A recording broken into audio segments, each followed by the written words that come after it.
Good morning everyone. Welcome to PW only IAS. दोस्तों, बात करें अगर हम द हिंदू के फ्रंट पेज की, तो यहाँ पर आप नोटिस कर पाओगे कि जम्मू कश्मीर और हरियाणा के जो रिजल्ट्स हैं वो आज हमें देखने को मिलेंगे। राइट। देखो, मेरी उम्मीद यही है कि जम्मू कश्मीर के अंदर जो भी सरकार बने, बस ये होना चाहिए कि जम्मू कश्मीर के अंदर जो पीस है, जो स्टेबिलिटी है, वो वापस से आने वाले समय के अंदर रीस्टोर हो जाए। इसके साथ ही साथ देखो, जो नोबेल प्राइज हर साल दिए जाते हैं उसका सिलसिला यहाँ पे शुरू हो चुका है। अब देखो, हम क्या करेंगे, आपको घबराने की कोई ज़रूरत नहीं है। डेली बेसिस के ऊपर ना हम एक-एक नोबेल प्राइज़ यहाँ पे डिस्कस करते रहेंगे। तो आने वाले 1 हफ्ते के अंदर आपके सारे 6 के 6 नोबेल प्राइज़ेज़ का मैं डिस्कशन करवा दूँगा। तो बिल्कुल कोई डरने वाली बात है नहीं है। सारे के सारे नोबेल प्राइज़ मैं आपको प्रीलिम बूस्टर में ही यहाँ पे कवर करवा दूँगा। दोस्तों, डेट है आज की 8 अक्टूबर 2024 एंड आप सभी का स्वागत है आज के प्रीलिम बूस्टर न्यूज़ डिस्कशन में। पहला जो हमें टॉपिक डिस्कस करना है वो है आपका बंजारा विरासत म्यूजियम के बारे में।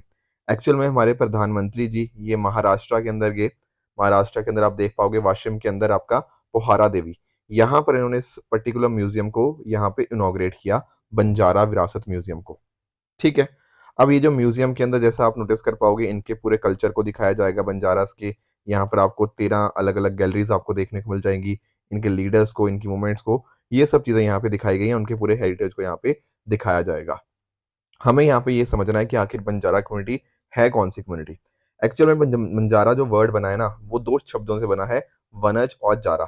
वनज का मीनिंग होता है आपका ट्रेड और जारा का मतलब होता है ट्रैवल। तो यानी कि कोई पर्सन अगर ट्रैवल कर रहा है फॉर ट्रेडिंग पर्पसेस, वो हो गया बंजारा कम्युनिटी का। इनको हम जिप्सीज़ के नाम से भी आजकल जानते हैं। हालाँकि जिप्सीज़ आजकल थोड़ा-सा ना खराब वर्ड एक तरह से यूज़ किया जाता है, पर पॉइंट वही है कि ये नोमैडिक ट्रेडिशन है, यानी कि एक जगह से दूसरी जगह ये रेगुलरली मूव करते रहते हैं। प्लस हिस्ट्री के अंदर अगर हम बात करें विलेजेस को कनेक्ट करने के अंदर और अलग-अलग आपकी एसेंशियल सप्लाइज़ प्रोवाइड करने के अंदर इनका बहुत इम्पोर्टेंट रोल रहा है। इनके अगर हम रूट्स की बात करें ना, तो वैसे तो ये राजस्थान को बिलॉन्ग करते हैं, पर आज के समय आपको अलग-अलग स्टेट्स में देखने को मिल जाएँगे। जैसे आंध्र प्रदेश के अंदर, वहाँ पर इनको लंबाडा या लंबाड़ी के नाम से जाना जाता है। कर्नाटका के अंदर लंबानी के नाम से, राजस्थान के अंदर गवार या गवारिया के नाम से, इस तरह से अलग-अलग स्टेट्स के अंदर आपको अब तो देखने को मिल जाते हैं। इनको यहाँ पे आप पिक्चर में आप देख पाओगे तो बहुत ही कलरफुल यहाँ पे इनके क्लोथ्स होते हैं, ठीक है? ये अलग-अलग कल्चरल एक्टिविटीज़ में पार्टिसिपेट करते हैं एंड इवन आपको जो म्यूज़ियम है ना, उनके अंदर भी ये चीज़ें यहाँ पे दिखाई गई हैं। इनकी जो लैंग्वेज है दैट इज़ गौर बोली या फिर गोर माती बोली आप इसको बोल सकते हो, जो कि इंडो आर्यन लैंग्वेज कैटेगरी का ही आपको अंतर्गत देखने को मिलती है। ये तो बात समझ आ गई। अब प्रधानमंत्री जी गए थे, एक तो चलो म्यूज़ियम उन्होंने इनॉग्रेट कर दिया, प्लस साथ ही साथ ना उन्होंने यहाँ पर ये नंगारा बजाया। ठीक है? जैसे आप लोग ढोल नगाड़े नहीं सुनते, बिल्कुल, उसी तरह से यहाँ पे आपको नंगारा देखने को मिलेगा, ठीक है? तो ये आपकी बंजारा कम्युनिटी को ही बिलॉन्ग करता है। यहाँ पर आप नोटिस कर पाओगे नंगाराज़ आपके या तो वुड से बना हो सकता है, मेटल से बना हो सकता है या इवन गोट या बफेलो की स्किन से बना होता है। जो अलग-अलग इस तरह से सेलिब्रेशंस वगैरह होती हैं, उनके अंदर आप नोटिस कर पाओगे कि आपके बंजारा कम्युनिटीज़ आपके ननगारा जो म्यूज़िकल इंस्ट्रूमेंट है उसको यहाँ पे प्ले करते हैं। इसके अलावा सिंगिंग, डांसिंग, स्टोरी टेलिंग ये नंगारा के साथ अक्सर करी जाती है। तो ये नंगारा का वर्ड सुनते ही आपको बंजारा कम्युनिटी की यहाँ पे याद आनी चाहिए। डेफ़िनिटली उनकी आइडेंटिटी का भी एक सिंबल ये बन चुका है। इसके अलावा अगर हम बात करें, यहाँ पर बात हुई किसकी? संत सेवालाल महाराज जी की, ठीक है? यहाँ पर आप पिक्चर में नोटिस कर पाओगे। दरअसल में बंजारा कम्युनिटी के जो एक बहुत ही प्रोमिनेंट फिगर हैं, वो है आपके संत सेवालाल महाराज जी। इनका जन्म हुआ था 1739 के अंदर कर्नाटका के अंदर सुरगन कोप्पा इस जगह के अंदर इनका यहाँ पे जन्म हुआ था 1739 के अंदर। बाकी देखो डेफ़िनेटली इन्होंने बंजारा कम्युनिटी को अपलिफ्ट करने के अंदर बहुत इम्पोर्टेंट रोल प्ले किया। लगभग जो 10 से 12 करोड़ बंजारा लोग हैं ना, वो इनकी टीचिंग्स और इनके बातों को यहाँ पे मानते हैं, राइट? एंड साथ ही साथ इन्होंने अपने जो ट्रूप था, एक इनका जो ग्रुप था, जिसको लेडेनिया ग्रुप के नाम से जाना जाता था, उसके साथ इन्होंने अलग-अलग एरियाज़ को यहाँ पे ट्रैवल किया संत सेवालाल महाराज जी ने। इसके साथ ही आप नोटिस कर पाओगे आयुर्वेदा को डेफ़िनेटली उनकी नॉलेज काफ़ी अच्छी-खासी थी, नेचुरोपैथी की, जिस वजह से ना बहुत सारे रिफॉर्म्स आ पाए ट्राइबल लाइफ़स्टाइल के अंदर। तो ट्राइबल लाइफ़स्टाइल से सुपरस्टिशंस को खत्म करने के अंदर जो संत सेवालाल महाराज जी हैं, उनका बहुत इम्पोर्टेंट रोल रहा। इसके अलावा अगर हम बात करें, ठीक है, तो आप नोटिस कर पाओगे कुछ परमानेंट सेटलमेंट्स भी यहाँ पे बंजारा कम्युनिटी द्वारा करी गई, जिनको टांडास के नाम से बोला जाता है, तो वो कहीं न कहीं भी आपके संत सेवालाल महाराज की टीचिंग से ही इंस्पायर्ड थे। तो ये बातें थी बंजारा विरासत म्यूज़ियम के बारे में, जो हमने काफ़ी डिटेल में यहाँ पे डिस्कस करी हैं।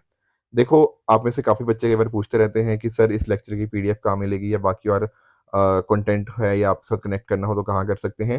देखो, उसका आंसर है ये मेरा टेलीग्राम चैनल है, ऋषभ शर्मा सर पीडब्ल्यू, यहाँ पर आप मेरे साथ यहाँ पे कनेक्ट कर सकते हो। अगला दोस्तों हमारा टॉपिक है IMDRF। What is IMDRF? International medical device regulator forum. Bharat इसका एफिलिएट मेंबर बन चुका है IMDRF का। अब थोड़ा समझते हैं इस चीज को। देखो कुछ दिन पहले ना मैंने आपको CDSCO के बारे में समझाया था, राइट? और मैंने आपको उसको कंपैरिजन भी करवाया था फार्मास्यूटिकल NPPI के साथ, याद है? CDSCO मैंने आपको बताया था कि ये आता है आपकी हेल्थ मिनिस्ट्री के अंतर्गत, एंड ये काम क्या करता है, आपके अलग अलग चीज़ों को अप्रूवल देना हो गया, मेडिसिन हो गया, या फिर क्वालिटी इंश्योर करना, वो सारे काम किसके रहते हैं? वो सारे काम आपके CDSCO के ही रहते हैं। बिल्कुल ठीक बात है। अब हम पता क्या हो गए हैं, इस पर्टिकुलर IMDRF के एफिलिएट मेंबर बन गए हैं। आप इस थोड़ा सा समझिए कि एक्चुअल में हम ये जो सारे काम हमारा CDSCO कर रहा है, हम अकॉर्डिंगली क्या चाहेंगे? हम चाहेंगे दुनिया भर के अंदर एक हार्मोनाइजेशन हो। हम चाहेंगे कि जो रेगुलेटरी कंप्लायंसेस हैं, उनके अंदर एक कमी देखने को मिले। ठीक है? मतलब ऐसा ना होना चाहिए ना कि रेगुलेटरी कंप्लायंस अपने आप में बहुत ही बर्डन ना बन जाए, बहुत कॉम्प्लेक्स ना बन जाए। तो यहाँ पर हमारा IMDRF का इस तरह से एफिलिएट मेंबर बनना, ये सब चीज़ों के अंदर मदद करेगा। ध्यान रखिएगा 2011 के अंदर IMDRF फॉर्म हुआ था, एंड इसकी कोशिश यही है कि दुनिया भर के अंदर आपके जो रेगुलेटरी हार्मोनाइजेशन है वो किया जा पाए, कन्वर्जेंस किया जा पाए। ऐसा ना हो कि एक कंट्री के स्टैंडर्ड कुछ अलग है, दूसरी कंट्री के स्टैंडर्ड्स कुछ अलग है, तो बहुत दिक्कत आ जाती है उस चीज़ के अंदर। तो इस तरह से एक ये वॉलंटरी ग्रुपिंग आपको IMDRF देखने को मिल जाएगी, ठीक है? तो ये वर्क करता है global harmonisation task force on medical devices के फाउंडेशनल वर्क के ऊपर। आज के समय आप नोटिस कर पाओगे तो ये कुछ मेंबर्स आपके सामने हैं, जिनमें Australia, Canada, USA, European union, Japan, ये सब अलग-अलग मेंबर्स आपको देखने को मिल जाएंगे, एंड इवन WHO भी इसका यहाँ पे मेंबर देखने को मिल जाएगा। भारत की तरफ से क्या है, आपका CDSCO ने यहाँ पे अप्लाई किया था, एंड अकॉर्डिंगली इसको यहाँ पे अप्रूवल मिल गया था, ठीक है? तो बेनिफिट यही है कि अलग अलग सेशंस के अंदर हम पार्टिसिपेट कर पाएंगे, हार्मोनाइजेशन होगा, plus at the same time domestic competitiveness increase होगी, ठीक है? कुछ भी टेक्निकल चैलेंजेस होंगे तो उसको हम भी टैकल कर पाएंगे, एंड अकॉर्डिंगली जो ब्रांड इंडिया हम बनाना चाहते हैं ना मेडिसिन सेक्टर के अंदर, उसको एक मेसिव बूस्ट हमें यहाँ पे देखने को मिल जाएगा, क्योंकि हमारी मेडिकल डिवाइसेस भी अब ग्लोबल रिक्वायरमेंट्स को पूरी तरह से यहाँ पे उनको फॉलो करेंगी। तो ये बातें थी IMDRF के बारे में जो आपको पता होनी चाहिए। अगला दोस्तों टॉपिक है हमारा MPC के बारे में, मॉनेटरी पॉलिसी कमेटी। देखो 7 अक्टूबर से लेकर 9 अक्टूबर के बीच में मॉनेटरी पॉलिसी कमेटी यहाँ पे मिल रही है, एंड ऐसा बताया जा रहा है कि मोस्ट प्रॉब्ली जो रेपो रेट होगा वो 6.5% अनचेंज ही होगा। रेपो रेट आप जानते होंगे वो रेट होता है जिस रेट के ऊपर RBI आपके बैंकों को पैसा लेंड करता है। अब काफी सारे लोग कह रहे थे कि शायद रेपो रेट कम होगा, पर ऐसा अनुमान ये है कि अभी कम नहीं होगा। फ्यूचर में दिसंबर में जब मिलेंगे ना अगली बार, तब हो सकता है कि यहाँ पे रेपो रेट कम कर दिया जाए। देखो रेपो रेट कम होगा तो बैंकों को आसानी से लोन मिलेगा, बैंकों को आसानी से लोन मिलेगा तो हमें कम रेट पे लोन मिलेगा, उससे कहीं ना कहीं एक ग्रोथ बूस्ट होती है, राइट? बात करें दोस्तों MPC की, तो दरअसल में MPC को 2016 के अंदर पहली बार बनाया गया था bye amending the RBI act. उसके माध्यम से मतलब साथ ही साथ आपके नोटिस कर पाओगे यहाँ पे जो कमेटी थी that is Urjit Patel committee, उनके रिकमेंडेशन की बेसिस के ऊपर इसको बनाया गया। यहाँ पर आपके 6 मेंबर्स होते हैं, 3 मेंबर्स आपके RBI के, एंड 3 मेंबर आपके नॉमिनेट किए जाते हैं सरकार के द्वारा, राइट? इनके नाम अगर आपने देखने हैं ये देख सकते हो, पर UPSC इनका ने पूछता नहीं है। तो नोटिस करना कम से कम यहाँ पे ना, यहाँ पे जो भी फैसला लिया जाता है वो अकॉर्डिंगली यहाँ पर मेजोरिटी के बेसिस के ऊपर लिया जाता है। पर अगर मान लो कई बार टाई हो जाए, जैसे मान लो 3:3 हो गया, तो उस केस में हमारे जो RBI गवर्नर जी होते हैं ना, उनके पास एक सेकंड वोट होता है जिसको हम कास्टिंग वोट बोलते हैं। फिर वो जिसको वोट कर देंगे अकॉर्डिंगली वो फैसला ले लिया जाएगा। यहाँ पे इनका फैसला क्या होता है? इनका फैसला यही होता है कि भाई रेपो रेट को क्या करना है, कम करना है, ज़्यादा करना है या सेम रखना है। वो डिसीजन रेपो रेट के रिगार्डिंग आपका मॉनेटरी पॉलिसी कमेटी लेती है। मॉनेटरी पॉलिसी कमेटी का फंक्शन यही है कि आपके इन्फ्लेशन को ना 4 ± 2% यानी कि 2% से लेकर 6% के बीच में रखना है, एंड कोशिश करो कि 2-4% के आसपास आपका ये रहे। कम से कम 4 लोग तो होने ही चाहिए, ठीक है ना? अगर इनको मीटिंग करनी है अपने आपस में, एंड साथ ही साथ कम से कम इनको साल में 4 बार मिलना ही होता है। देखो एक्ट के हिसाब से ये लिखा हुआ है कम से कम 4 बार मिलना ही है, पर नॉर्मली ये साल में 6 बार मिल लेते हैं, बट ठीक है। बट कम से कम 4 बार तो होना ही चाहिए। और जो RBI के गवर्नर है वो यहाँ पर इसके एक्स ऑफिशियो चेयरपर्सन की तरह यहाँ पे काम करते हैं। तो डिटर्मिन क्या करते हैं ये डिटर्मिन करते हैं आपका रेपो रेट है, रेपो रेट कितना होना चाहिए ताकि भाई आपका इन्फ्लेशन का टारगेट भी मेंटेन रहे, एंड साथ ही साथ आपकी जो इकोनॉमिक ग्रोथ है वो भी यहाँ पे प्रमोट करी जा पाए, ठीक है? कोरम मैंने आपको बता ही दिया कि 4 मेंबर्स तो होने ही चाहिए एक मीटिंग के लिए। वोटिंग का प्रोसेस मैंने आपको यहाँ पे समझा दिया हुआ है, तो ये चीज़ें आपको पता होनी चाहिए। इसके साथ साथ एक RBI एक मॉनेटरी पॉलिसी रिपोर्ट निकालती है हर 6 महीने बाद, जो बताती है कि आने वाले 6 से 8 महीने के अंदर इन्फ्लेशन क्या रहने जा रही है। तो ये सब बातें भी इनके द्वारा करी जाती हैं। अगला दोस्तों हमारा टॉपिक है वी शॉट्स के बारे में। Very short range air defence system. यहाँ पर आप पिक्चर में इसको नोटिस कर पाओगे, ये वाली आप पिक्चर यहाँ पे देखो, यहाँ पे लिखा भी हुआ है वी शॉट्स, ठीक है। एक्चुअल में क्या है ना, कई बार होता ऐसा है कि हमारे सामने बिल्कुल एनिमी कुछ मिसाइल या ऐसा कुछ आ जाता है, राइट, एंड हमें उसको फटाफट उसको काउंटर करना होता है। ये कोई भी एरियल थ्रेट हो सकता है आपका, जैसे फॉर एग्जाम्पल सामने कोई ड्रोन हो गया या कुछ भी ऐसे बहुत ही पास कोई हमारे यहाँ पे ड्रोन वगैरह या कुछ ऐसा कुछ आ चुका है, उसको हमें अगर काउंटर करना होता है, उसको मार गिराना होता है, तो वहां पर वी शॉट्स बहुत ज्यादा काम आ जाएगा। क्यों? क्योंकि इसकी जो रेंज है, पहली बात तो वो छोटी सी है, 6 किलोमीटर की, तो नाम में ही क्या है, वेरी शॉर्ट रेंज, ठीक है। और साथ ही साथ ना इसको डिप्लॉय करना विद इन सेकेंड्स किया जा सकता है। ऐसा नहीं कि बहुत मुश्किल है इसको डिप्लॉय करना, एक इंसान या दो इंसान मिलकर अपने कंधों से भी उसको चला सकते हैं, या फिर एक छोटी गाड़ी के माध्यम से भी इसको यहाँ पे अकॉर्डिंगली ऑपरेट किया जा सकता है। ये है आपके वी शॉट की खासियत, बिल्कुल with in a few second this can be done, ठीक है। तो इसकी जो हिट टू किल कैपेबिलिटी है ना, वो काफ़ी अच्छी हमें यहाँ पे देखने को मिल जाती है। कोई भी अप्रोच कर रहा हो, दूर जा रहा हो, तो उसमें एंगेज करना काफ़ी आसान होता है। एंड क्योंकि अपने आप में लाइट वेट होता है, तो ये काफ़ी अपने आप में पोर्टेबल भी है, आराम से आप इसको यहाँ पे एक जगह से दूसरी जगह कैरी कर सकते हो। इसके साथ ही साथ ना यहाँ पर एक इंटरेस्टिंग चीज़ है, that is miniaturised reaction control system. इसके माध्यम से क्या होता है कि फ्लाइट के दौरान ना आप अपने जो टारगेट अगर मान लो चेंज हो रहा है, तो उसके हिसाब से आप मैनूवर भी कर सकते हो, अपने टारगेट के हिसाब से चीज़ें ऊपर नीचे चेंजेस भी यहाँ पे कर सकते हो उसके पाथ के अंदर। बाकी यहाँ पर डुअल थ्रस्ट सॉलिड मोटर होती है ताकि परफॉर्मेंस और बेहतर हो पाए। इंफ्रारेड इमेजिंग यहाँ पे आपको देखने को मिल जाएगी ताकि टारगेट को ट्रैक करने में कोई दिक्कत ना आए।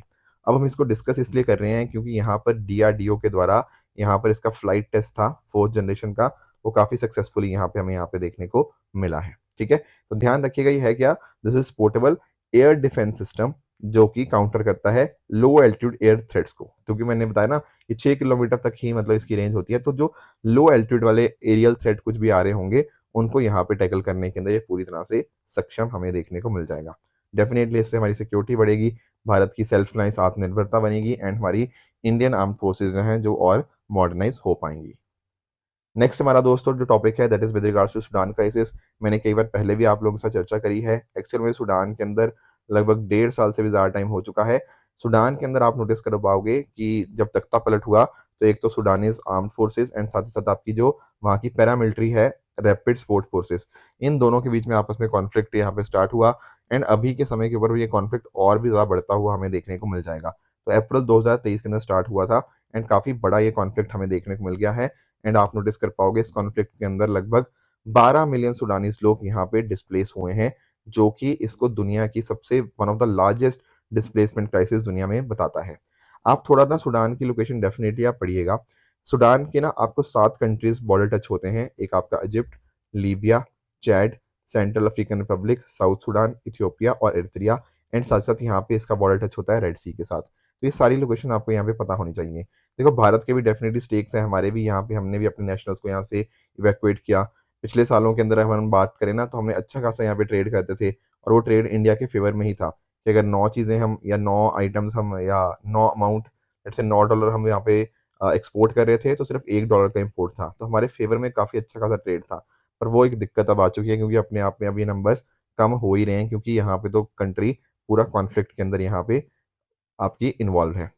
बाकी अगर हम बात करें ना, तो यहाँ पे सूडान की लोकेशन और भी इम्पॉर्टेंट इसलिए बन जाती है क्योंकि एक्चुअल में आप यहाँ पे पिक्चर के अंदर नोटिस करो, हमें यहाँ पे लेक विक्टोरिया से वाइट नाइल रिवर निकलती हुई देखने को मिलती है।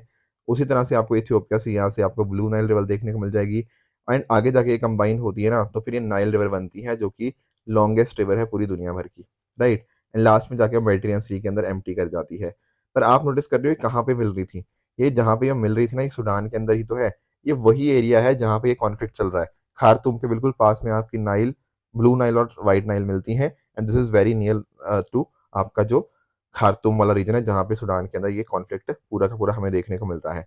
बाकी देखो यहाँ पे आपको ग्रैंड इथोपियन रेस्टा डैम भी है आपके इथियोपिया के अंदर, जो कि काफी बार काफी एक मेजर कॉन्फ्लिक्ट का कारण बनता है बिटवीन इजिप्ट एंड इथोपिया।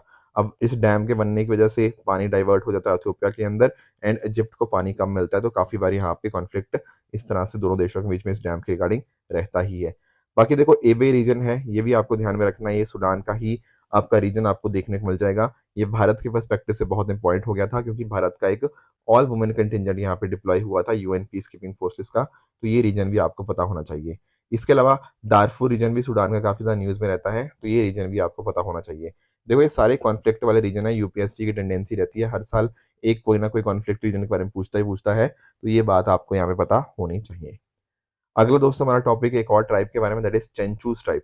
देखो चेंचूस की जब मैं बात कर रहा हूँ ना, ये आपके ट्रेडिशनली हंटर गैदरर्स हैं। हालांकि आज के समय कुछ लोग एग्रीकल्चर के अंदर इन्वॉल्व हो गए हैं, पर मेजरली ये इनका ऑक्यूपेशन क्या है, हंटिंग गैदरिंग का। अब इनको बहुत सारी दिक्कतें आ रही हैं, इनको एम्प्लॉयमेंट अपॉर्चुनिटीज बहुत कम हो रही हैं, मनरेगा के अंदर भी इनको यहाँ पे जॉब्स काफ़ी कम मिल रही हैं, जिस वजह से ये काफ़ी ज़्यादा न्यूज़ में है।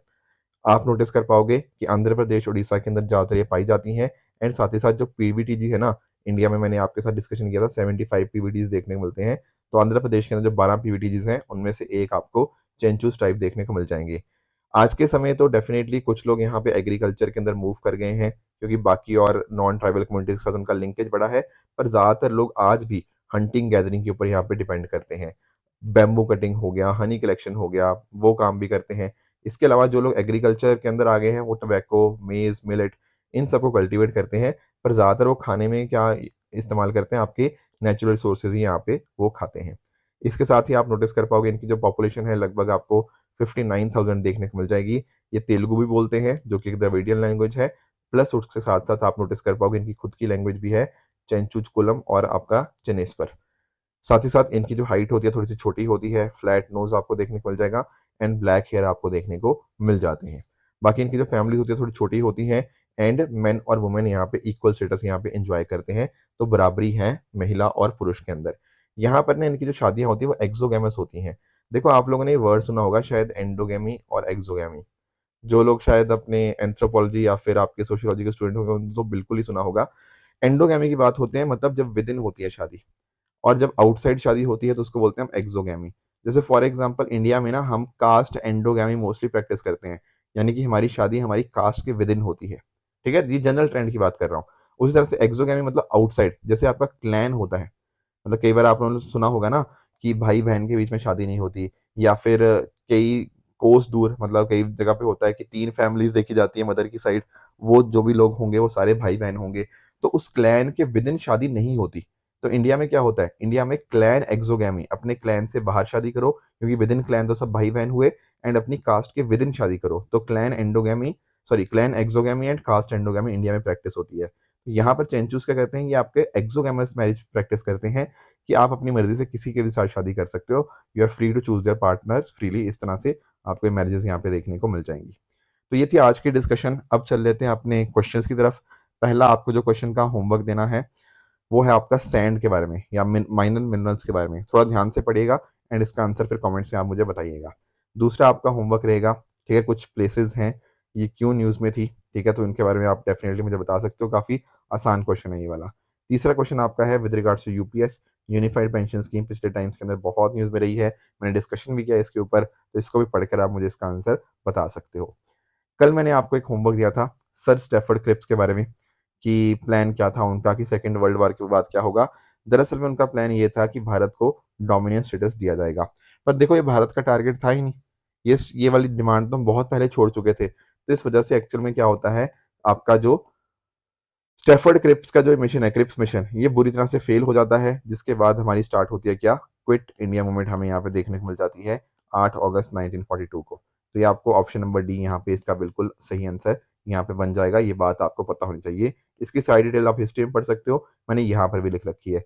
अब आपको एक सवाल का आंसर देना है। देखो किसी एक फेमस फ्रीडम फाइटर ने ना क्रिप्स मिशन को पोस्ट डेटेड चेक बोला था, अब उनका नाम क्या था, ये आप मुझे कमेंट में बताओगे, ठीक है। अगला होमवर्क आपका है विद रिगार्ड्स टू, ये होमवर्क नहीं बल्कि कल दिया था, एक आपका स्टेटमेंट है इंडेक्स ऑफ 8 कोर इंडस्ट्रीज के बारे में। देखो यहाँ पे ना मैंने कुछ चीज़ें हाईलाइट करी हुई हैं। ये हाईलाइट करने का मतलब पता क्या है, यहाँ पर यूपीएससी आपके साथ चेंजेस कर सकता है। जैसे फॉर एग्जांपल अगर मैं बात करूँ इंडेक्स ऑफ 8 कोर इंडस्ट्रीज, ये कह रहा है कि 40% कॉन्स्टिट्यूट करता है आपके आईआईपी का, तो हो सकता है ना यूपीएससी कुछ यहाँ पे बदलाव कर दे। हो सकता है ये 100% था या 80% था और इसको 40% कर दिया हो। मैं बस आपको अप्रोच समझा रहा हूँ, क्वेश्चन को पढ़ना कैसे होता है। पर नहीं, ये वाली बात बिल्कुल ठीक है, 40% ही होता है। ठीक है, मैं बता रहा हूँ कि यहाँ पे यूपीएससी बदलाव कर देगा तो स्टेटमेंट गलत हो जाएगी, राइट। दूसरी चीज है, यहाँ पे आप सेकंड स्टेटमेंट पर हो, यहाँ पे कह रहा है कि इंडेक्स ऑफ 8 कोर इंडस्ट्रीज जो है वो क्वार्टरली पब्लिश किया जाता है और उसका बेस ईयर ये है। अब यहाँ पर भी दो पॉसिबिलिटीज हैं बदलाव करने की, या जहाँ पर यूपीएससी आपको डरा सकता है। एक तो हो सकता है उसने बेस ईयर बदल दिया हो, या फिर ये क्वार्टरली कुछ अलग चीज हो, मंथली हो या ईयरली हो। तो यहाँ पे बिल्कुल उसने ऐसा ही किया है। बेस ईयर तो देखो 2011-12 ही है, पर ये पब्लिश किया जाता है मंथली बेसिस के ऊपर। तीसरी चीज अगर मैं बात करूं, इंडेक्स ऑफ 8 करोड़ इंडस्ट्रीज आपका कह रहा है सीएसओ से पब्लिश किया जाता है। ये पब्लिश वाली चीज तो यूपीएससी ने कई बार गड़बड़ करी है। एक्चुअल में अगर मैं बात करूँ ना, जो आईआईपी है, इंडेक्स ऑफ इंडस्ट्रियल प्रोडक्शन, इसको पब्लिश किया जाता है एनएसओ के द्वारा। वेरस जब मैं बात करता हूँ इंडेक्स ऑफ 8 कोर इंडस्ट्रीज की, तो वो पब्लिश किया जाता है बाय डीपीआईआईटी, या rather I should say office of economic adviser, which comes under department of promotion of industry and internal trade under ministry of commerce and industry. तो ये बात आपकी इनकरेक्ट हो जाएगी। तो पहला करेक्ट है, बाकी दोनों स्टेटमेंट आपके इनकरेक्ट हो जाएंगे। देखो एक बार ना मैंने पहले भी ये टॉपिक पढ़ाया था, एंड किसी बच्चे ने कमेंट किया था कि सर आप गलत बता रहे हो, मेरी बुक के अंदर तो लिखा हुआ है कि सर सीएसओ पब्लिश करता है आईआईपी को, आप एनएसओ बता रहे हो। देखो समझो, आप थोड़ा ध्यान से इकोनॉमी पढ़ा करो, आप जहां से भी पढ़ते हो। एक्चुअल में क्या था, पहले दो अलग अलग एंटिटीज थी, एक था एनएसएसओ, एक था सीएसओ। कुछ साल पहले, अब तो हो गया 4-5 साल पहले, इन दोनों को कंबाइन करके अब एक ही एंटिटी बन चुकी है एनएसओ। समझे? तो कुछ जगह के ऊपर लिखा हो सकता है सीएसओ, ठीक है मैं मान गया, कोई दिक्कत वाली बात नहीं है। वो एक्चुअल में एनएसओ ही बन चुका है आज के समय के ऊपर। Do you understand? पहले ये दो अलग अलग एंटिटीज थी, इनको मर्ज करके अब एनएसओ बना दिया गया है। तो सीएसओ एनएसओ ऐसे अलग नहीं है, वो उसी का ही पहले मतलब दो अलग अलग एंटिटीज हुआ करती थी। तो ये बात ध्यान में रखो, ठीक है? कमेंट करने से पहले थोड़ा देख लिया करो, ठीक है? ऐसा नहीं है कि मैं कुछ गलत पढ़ा रहा हूँ, ठीक है? तो पहला ठीक है आपका, दूसरा इनकरेक्ट था और तीसरा भी इनकरेक्ट था। बाकी जो 8 कोर सेक्टर की इंडस्ट्रीज है ना, इनको आपको ऑर्डर वाइज पता होना चाहिए कि किसका वेटेज सबसे ज्यादा इंपॉर्टेंट है, किसका वेटेज कम है। ये मैंने आपको बता भी रखा है। अगला क्वेश्चन दोस्तों जो था वो ट्रॉपिकल साइक्लोन्स के बारे में था। यहाँ पर कह रहा है कि ट्रॉपिकल साइक्लोन ज्यादातर आपके इक्वेटर को पास नहीं करते। देखो लॉजिक लगाओ ना यार, मैंने कई बार आप लोगों से डिस्कशन किया है, ट्रॉपिकल साइक्लोन्स के फॉर्मेशन का एक केस क्या है कि आपके पास कोरियोलिस फोर्स होनी चाहिए, है ना? कोरियोलिस फोर्स नहीं होगी तो डेफिनेटली वो कैसे मूवमेंट करेगा, नहीं कर पाएगा, तभी तो इधर इधर मूव करता है वो। अब नोटिस करो, जब हम बात करते हैं इक्वेटर की, इक्वेटर पे क्या होता है, आपकी कोरियोलिस फोर्स जीरो हो जाती है। इक्वेटर पे आपकी कोरियोलिस फोर्स होती ही नहीं। आपकी मैक्सिमम कहाँ पे होती है कोरियोलिस फोर्स? आपके पोल्स के ऊपर। तो जब इक्वेटर के ऊपर आपकी कोरियोलिस फोर्स होगी नहीं, तो आपके ट्रॉपिकल साइक्लोन उसको क्रॉस कर ही नहीं पाएंगे। बिल्कुल सही बात है पहली स्टेटमेंट तो, लॉजिकल। सेकंड स्टेटमेंट कह रहा है कि साइक्लोन्स आपकी काउंटर क्लॉकवाइज रोटेट करते हैं आपके सदर्न हेमिस्फीयर के अंदर। बिल्कुल गलत है। नदर्न हेमिस्फीयर के अंदर ये होते हैं anti clockwise, and southern hemisphere के अंदर ये मूव करते हैं क्लॉकवाइज। ये बात बहुत ही बेसिक है, आपको पता होनी चाहिए। तीसरा स्टेटमेंट कह रहा है कि आई सबसे शांत हिस्सा होता है आपके साइक्लोन का। बिल्कुल ठीक बात है, यहाँ पर आप पिक्चर में नोटिस भी कर पाओगे। ये वाला जो हिस्सा हुआ है ना आपका आई का, ये आपका कामेस्ट एरिया होता है। तो ये थर्ड स्टेटमेंट भी आपकी करेक्ट है। तो पहला ठीक था, तीसरा करेक्ट था, तो आंसर बनेगा आपका option number D, 1 and 3 only is correct. बात करें दोस्तों ट्रू एंड फॉल्स की, यहाँ पर 4 स्टेटमेंट्स आपके सामने, इनको पढ़िएगा, इनका आंसर आप मुझे कमेंट में बता सकते हो। कल मैंने आपको जो होमवर्क दिया था इंटरनेशनल एनर्जी एफिशिएंसी हब के बारे में, तो यहाँ पे टोटल 16 मेंबर्स होते हैं, एंड ये सब ऑलरेडी मेंबर्स हैं। Yes that is correct. Akash तीर सिस्टम की बात करें, तो दरअसल में ये आपका रॉकेट लॉन्चर नहीं है, ये आपका क्या है, Indian air defence control and reporting system. ये सेकंड आपका इनकरेक्ट हो जाएगा। और बाकी अगर हम बात करें दिल्ली की एलजी की, तो इनको प्रेसिडेंट जी के द्वारा अपॉइंट किया जाता है। तो दोस्तों ये स्टेटमेंट भी आपकी इनकरेक्ट हो जाएगी, ठीक है? तो ये थी आज की डिस्कशन। इसी तरह से आप भी अपने एंड पे हार्ड वर्क करते रहिए। Thank you so much for joining. All the very best.